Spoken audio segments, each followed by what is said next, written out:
Do you want to get free items in Roblox? Here's exactly how you do it. Make sure you follow every step so you don't mess up. First, you want to open up your Roblox app. This works on iPhone, Android, and PC. So just keep watching and I'll show you how to do it. Go into your bottom middle, the avatar button, and now you're going to go ahead and click on Marketplace. If you do want to click on Customize to check what you already have, you can click on that. Go to the Marketplace though, and now choose what you want. For example, if I want clothing and I want a t-shirt, I'm going to click on t-shirt.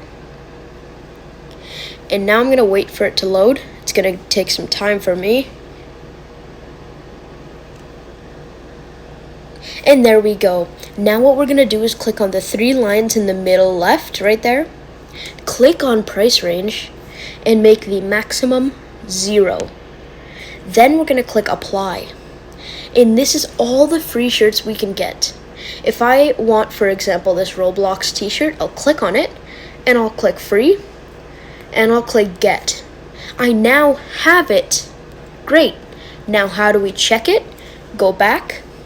Go to customize, go to what you just bought. For example, I just bought clothing and I just bought a top, and there it is. I just wore my Roblox top. Thank you for watching.